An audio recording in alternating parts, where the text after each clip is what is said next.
Karachi port को deep sea port बनाने का आगाज हो गया है। इस सिलसिले में नीदरलैंड से एक बड़े साइज का ड्रेजर पहुंच चुका है जो कि अगले 3 माह में इस पोर्ट तक आने वाले चैनल इसकी बर्थ्स को तमाम को डीप सी पोर्ट के लेवल पे ले जाएगा, जिसके जरिए बहुत बड़े साइज के जहाज जो 1,20,000 टन सलाहियत के होते हैं वो हमारी कराची पोर्ट पर लंगरअंदाज हो सकेंगे और इससे ताजरों को सालाना 30 अरब रुपए का फायदा होगा। ये तमाम तफसीलात आपके साथ डिस्कस करेंगे और बताएंगे कि जबले अली पोर्ट और इस तरह की दीगर बड़ी पोर्ट्स कितनी मीटर गहराई तक होती हैं। इसके साथ साथ आज की दूसरी खबर, गिलगित बल्तिस्तान में वाक़ एक खूबसूरत होटल को टाइम्स मैगजीन ने वर्ल्ड ग्रेटेस्ट प्लेसेस ऑफ 2026 करार दिया है। याद रहे, दुनिया में 14 ऐसे बड़े ऊंचे पहाड़ हैं जो 8,000 मीटर से बुलंद हैं। उनमें से 5 गिलगित बल्तिस्तान में वाक़ हैं। इतने पूरी दुनिया में कहीं नहीं है। अगर हम इस चीज़ को ही दुनिया भर के सामने पेश कर लें तो इससे हम अपने मुल्क में टूरिज्म को बहुत फ़रोग़ दे सकते हैं। यह अहम खबर आप प्रोग्राम के दूसरे हिस्से में डिस्कस करेंगे। अस्सलाम वालेकुम व्यूअर्स, रिच पाकिस्तान का नया एपिसोड लिए मैं हूं आपका मेज़बान अब्दुर्रहमान। कराची पोर्ट को डीप सी पोर्ट बनाने का आगाज हुआ है। इस सिलसिले में एक स्पेशलाइज्ड ड्रेजर नीदरलैंड यानी हॉलैंड से पहुंच चुका है जिसका नाम है रोटरडैम। और ये जो ड्रेजर है ये चैनल को भी गहरा करेगा, बर्थ्स को भी गहरा करेगा। कराची की बंदरगाह तक पहुंचने के लिए जहाज़ों का जो रास्ता है जिसे चैनल कहते हैं उसको 14 मीटर गहरा किया जाएगा जो फिलहाल 11 से 12 मीटर है। इसका फायदा होगा, बड़े साइज के जहाज हमारी बंदरगाह तक पहुंच जाएंगे। फिर हमारी बंदरगाह पर जो बर्थ्स हैं वो अभी फिलहाल 12 मीटर गहराई तक है, उन्हें बढ़ाकर 15.5 मीटर किया जाएगा, यानी कि 3.5 मीटर गहराई में इजाफा किया जा सकेगा। फिलहाल 60,000 टन तक के जहाज जो हैं वो कराची बंदरगाह पे आ सकते हैं। इस ड्रेजिंग के बाद डबल हो जाए कैपेसिटी, 1,20,000 टन का जहाज भी कराची बंदरगाह पर आसानी से आ सकेगा। 350 मीटर के जो बड़े साइज के लार्ज वेसल्स होते हैं बआसानी आ सकेंगे। उसके जरिए पाकिस्तान लार्ज वेसल लीग में शामिल हो जाएगा। ऐसी बंदरगाहें, ऐसे मुल्क जहां पर बहुत बड़े साइज के जहाज आके लंगरअंदाज हो सकते हैं, जो कि नेक्स्ट जनरेशन शिपिंग के लिए बहुत ज़रूरी है।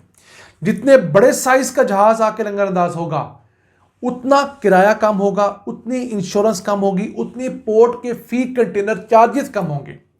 तो इन तमाम चीज़ों की वजह से जो हमारा ताजिर है उसे साल का 30 अरब रुपया कम अदा करना पड़ेगा। अब इस तमाम ड्रेजिंग के ऊपर अगले 3 माह का अरसा लगेगा क्योंकि स्पेशलाइज्ड किस्म का ड्रेजर है। इससे पहले केपीटी कराची पोर्ट ट्रस्ट के पास अपने ड्रेजर्स भी हैं छोटे साइज के, लेकिन वो रूटीन की ड्रेजिंग के लिए। ये जो ड्रेजर है ये एक साइकिल के अंदर 21,000 क्यूबिक मीटर रेत, मट्टी, गारा समंदर की ज़मीन से निकालता है। समझ लीजिए एक दिन के अंदर 2 लाख क्यूबिक मीटर, एक छोटे साइज का पहाड़ इतना होता है। तो इसने ज़मीन जो है समंदर की उसको खुरचना होता है, उसके बाद वो रेत अपने पास जमा करता है या साथ किसी शिप में लोड करता है, उसे जाकर फिर किसी पोर्ट पर या किसी साइल पर गिराया जाता है, फिर दोबारा आ जाता है। एक पूरा प्रोसेस होता है और ये नॉर्मली राउंड द क्लॉक चलता है। अब हमारे यहाँ देखा जाए तो हमारे जो पोर्ट का चैनल है वो मनोड़ा के माड़ी से शुरू होता है। 11.5 किलोमीटर का ये चैनल है जिससे गुजर कर जहाज़ जो है पोर्ट तक पहुँचता है। और फिर पोर्ट पर जो कंटेनर और बर्ड टर्मिनल हैं दोनों जो हैं उन्हें डीप किया जाएगा। ज़्यादा बड़े साइज़ के जब जहाज़ आ सकेंगे तो पाकिस्तान डायरेक्ट सामान ज़्यादा आएगा।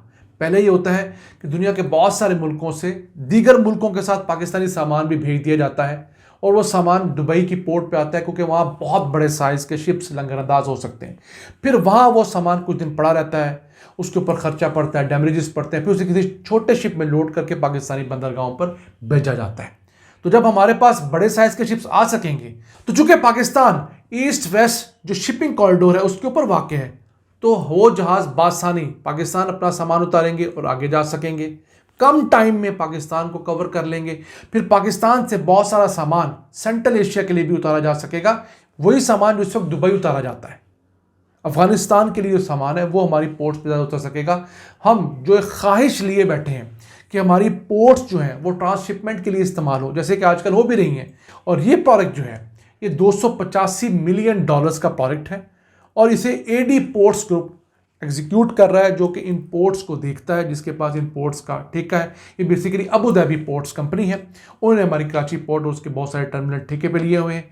पिछले साल इस प्रोजेक्ट को अनाउंस किया गया था, अब ये एग्जीक्यूशन पे गया है। गिलगित बल्तिस्तान में वाक़ हुंजा सेरिना होटल को वर्ल्ड ग्रेटेस्ट प्लेसेस ऑफ 2026 करार दिया है। एक ऐसा होटल, एक ऐसी जगह जिसे 2026 में ज़रूर विजिट करना चाहिए। उसकी वजह क्या है? इस होटल की लोकेशन और खूबसूरत वादी हुंजा। अब गिलगित बल्तिस्तान पाकिस्तान का वो इलाका है जहां पर दुनिया के सबसे ऊंचे पहाड़ पाए जाते हैं। दुनिया भर में सिर्फ 14 ऐसे पहाड़ हैं जो 8000 मीटर से बुलंद हैं। उनमें से 5 पाकिस्तान में हैं और 5 गिलगित बल्तिस्तान के अंदर है। एक भी ऐसा 8000 मीटर का पहाड़ नहीं जो यूरोप में मौजूद हो, जो अमेरिका में मौजूद हो। लेकिन कैसी बात है, सारी टूरिज्म स्विट्जरलैंड में है, हमारे पास नहीं है, क्योंकि हमने खुद को डेवलप नहीं किया उस तरह। अभी जो सेरिना होटल है, ये 82 कमरों का होटल है, वादी हुंजा में मौजूद है। आप इससे अगर देखें तो राका पोशी की खूबसूरत पहाड़ियाँ, ग्लेशियर्स आपको नज़र आते हैं। और फिर अल्तित फोर्ट, बल्तित फोर्ट, कई 100 साल कदीम जो किले हैं वो इसके करीबो जवाहिर में मौजूद हैं। साथ नीचे जाएं तो सेब, आड़ू, खुबानी के खूबसूरत बागात हैं। और ये इलाका जो है ये अमन व अमान के हिसाब से भी आइडियल है। चोरी चकारी यहाँ पर ना होने के बराबर है।